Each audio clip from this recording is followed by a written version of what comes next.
Behind every fear is a wish. Fear hides wishes. Fear, what are we afraid of? What are we uncomfortable with? What are we talking ourselves out of?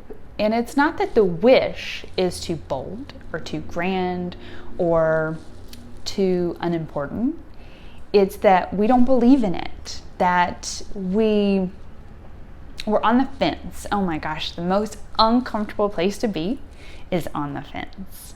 So when we're afraid of something, then it's like the earthly way of saying, I'm just not going to worry about my wish. I'm afraid. And the wish is back here hiding, saying, but don't forget about me. Don't hide me. I want to shine. I want to shine.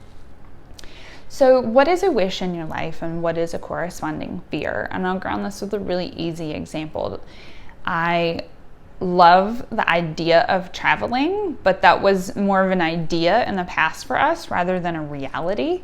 Last year in 2019, we took 2 really big trips. I took an extra one without Raymond. I went on a meditation retreat in Jamaica, and that was definitely out of my comfort zone. I had never done anything like that before, and I went with my mom, but we didn't know anybody, and I was going to go regardless of whether my mom was going.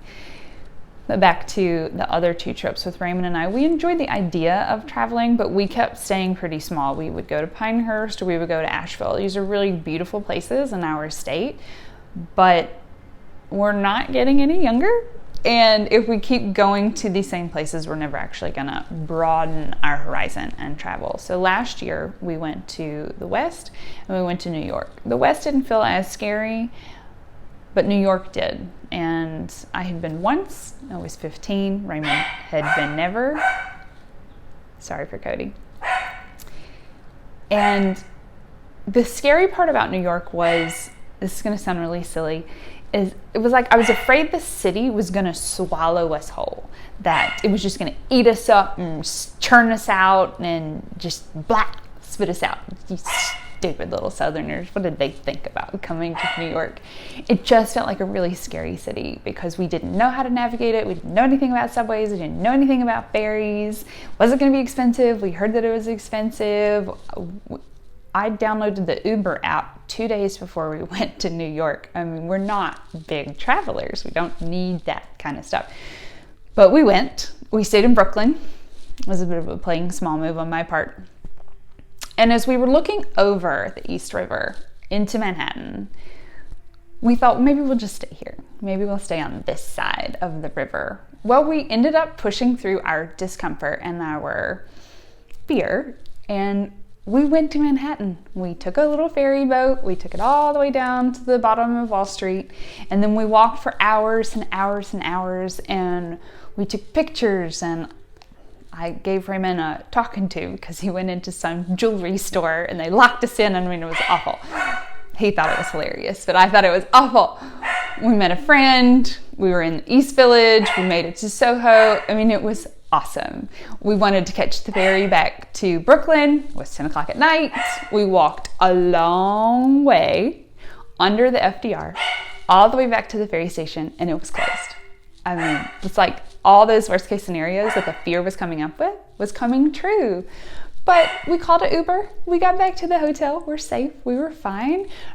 But had we not pushed through the discomfort, we would still be going to Asheville, and we would still be going to Pinehurst, and we would still be talking about the idea of traveling. So behind every fear is a wish. And the fear is actually never going to go away. It's not about overcoming fear and deleting it. It's about taking it. You're driving, you're in the driver's seat, and fear right now is in the passenger seat. What this is about moving it to the back seat and then putting the wish in the passenger seat. So you want to just move it. It's still there. Like, hey, I hear you.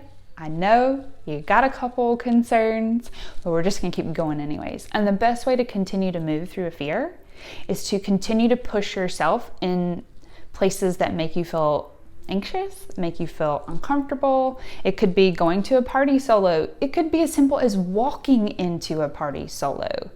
I have seen this many times where folks are afraid anxious, nervous, uncomfortable to walk into a party by themselves. They're meeting someone, but they'd rather walk in with them. I mean, it's so simple, but you've probably felt this before where you're texting or calling your friend like, hey, I'm here. Let me know, we'll walk in together. So the more that we start to push ourselves outside of that fear zone and we realize that we're safe, we're fine, nothing happened, maybe it was a little uncomfortable in the moment, but that's really just adventure. That's not worst case scenario. So move through fear, move through the uncomfortableness, and give that wish the right and the opportunity to sit in the passenger seat with you. Listen to it before you listen to the fear.